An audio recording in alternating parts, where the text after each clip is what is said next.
えてけいこ先生。はい、今日のラッキーカラーはオレンジ、スピリチュアルメンターのけいこ先生です。今日もよろしくお願いします。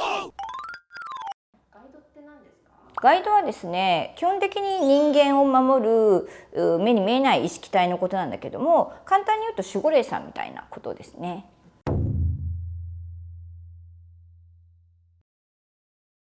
そもそも人がこの地球で生きる時に肉体を持った私たち人間に対して肉体を持たないそういったスピリットガイドっていうものがサポートするカップリングになって降りてくる、これがオーソドックスなパターンなんです。なのでガイドがいない方は一人もいません。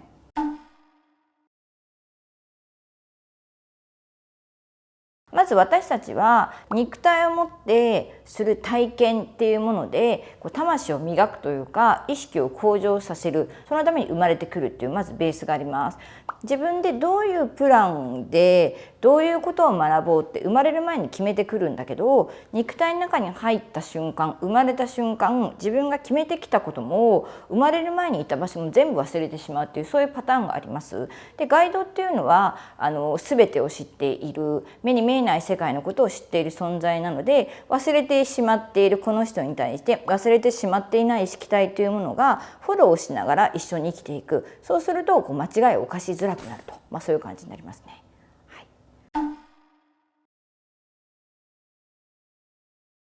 ロールプレイングゲームをしているのとほぼ一緒なんだけど、どういうキャラ設定をしてどういうふうにしてゲームオーバーになるまで体験するか。だけどロールプレイングゲームをするよっていうふうに始める前は思うんだけども、始まっちゃうとロールプレイングゲームをしている意識すらない。もうゲームしているというか、その中に入り込んでしまうと、自分がそうやって決めてこの中にキャラ設定して入ってきたことを忘れちゃうっていう。そうすると何が起きるか。例えばです、人のプランいろいろなんだけど、とある時にものすごい大きな失恋をしますと。でそれでものすごい落ち込むんだけど、そこから一念発起してこういう勉強をして、例えば海外に渡ってそこから大成功しますって自分でプランを決めてきたのに、ものすごい大失恋があまりにも苦しすぎて、はい自殺してしまいましたって、そういうふうになると困りますよねっていうことがある時には、自殺しそうな寸前でガイドがそれは困りますって言っていろんな形で止めたり、そしてうまく「ああよかったこっちに行った」って、そういう感じで要所要所をサポートするみたいな。だからね、ガイドの守りが薄いとね、そこで死んじゃったりね、ゲームオーバーってなると、死んだ瞬間ふって浮かび上がって自分の人生見て「しまった、死んじゃいけなかったのに」ってなるパターン結構あります。まずガイドって自分っていうその魂の方につくスピリットガイドっていう概念と、肉体側の自分の例えばおばあちゃん、そのおばあちゃん、さらにそのおばあちゃんっていうその先祖っていうその先祖がつく先祖系ガイドっていうのが大きく分けると2種類います。2種類で働き方が全然違うんですね。先祖系は物質的な私たちの豊かさとかそういったもの全般を担当するガイドです。でスピリットガイドっていうのは私たちの精神性の高さとか意識を引き上げていくとかいったそういった精神に働いていく、それがガイドの役割です。スピリットガイドの役割です。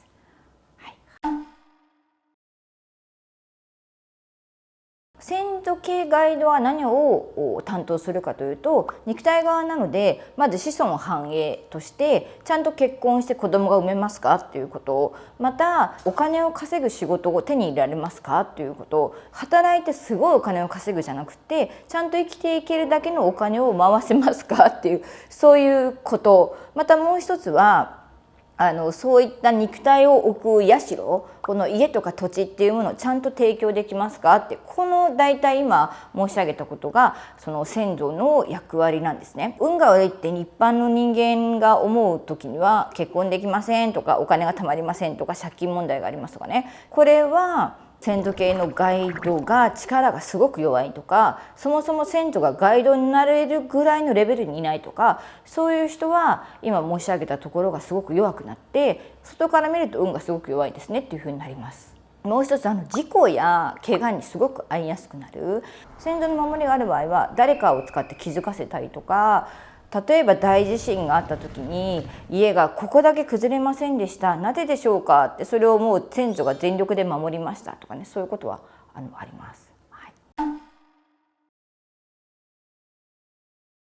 スピリットガイドの役割は、その人がどういうふうに魂を向上させられますかっていう、そういうことに対してサポートしていく。意識を上げるとか、その周波数を上げるっていうこと自体が皆さんイメージが湧きづらいかもしれないんだけど、なぜ魂が肉体の中に乗せ替えて何度も生きるかというと、繰り返し繰り返し生きる中で魂の意識の向上がどんどんあるからなんですね。要するに精神性が上がるっていうふうに簡単に言うと思ってほしいんですけど、これが私たちが生きる理由なわけです。なので、ただこの意識を向上させるためだけにいるガイドみたいな。人によっては例えばマドンナとかマイケル・ジャクソンみたいにその人の生命活動全体を使って多くの人たちの意識をさらに上げるっていう、そういう役割があって、そのために降ろされてくるサポートガイドもいます。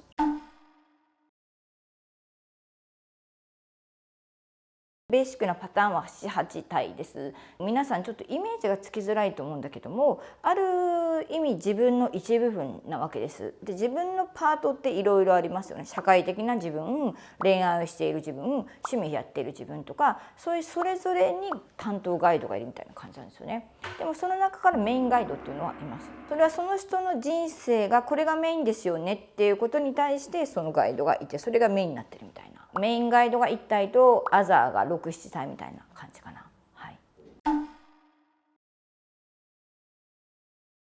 はい、ガイドに性別はあります。性別というか女性性が高い存在、男性性が高い存在っていう感じになるんだけど、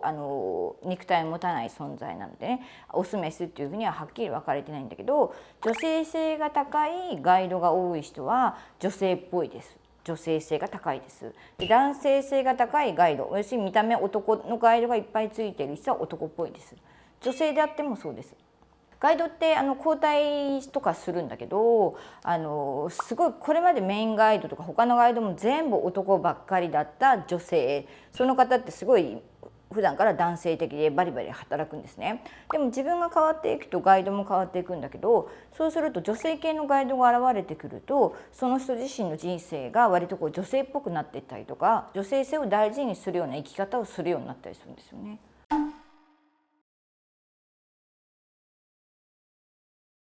変わり時はですね、結論、私たちが生きている中でいろんな体験をしていくと、それによってエネルギーとか魂っていうのは気づきがあったりどんどん変わっていく。要するに精神性は生きる体験の中で上がってきますよね。で、そういうある時に何か大きな体験をしたりして、より大きな気づきがあったりして、意識が魂の核が1個ポンって上がったりすると、その核に合わせたガイドが新しく現れるみたいな感じです。だから例えば引っ越しをしましたとか会社に入りましたではあんまり変わらないんだけど、大きなイベントに出て雷に打たれたような体験をしましたとか、そういうちょっと自己啓発的なセミナーに出ることで意識が開いたとか、そういうので変わる場合もありますね。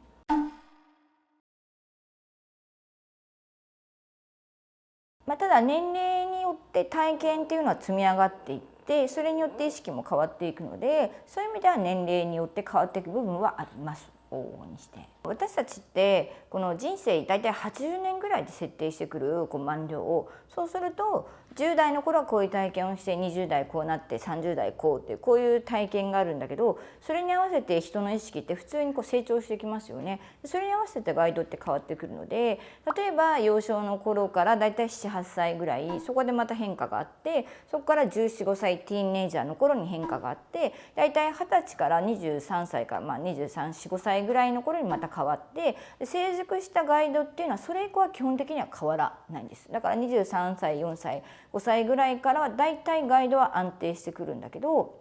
でも私みたいにこの魂の向上とかその修行が大好きなタイプはどんどん意識を上げていくってことを修行的にしていくので、そういうパターンの場合は変われば変わっていくので、2、3年ごとにどんどんガイドは変わっていく精神修行というか意識の向上というのをすれば、当然その意識に合わせたバランスの取れるガイドが現れてくるので、それぐらい早い場合は多いですね。でもそういう方もいらっしゃいますけどね。背後の存在見れば、その人が大体どういう人かとか、何に特化しているかとか、人生が結構分かりやすいですね。活用する方法っていうのはあるんですか？はい、ガイド活用する方法もちろんあります。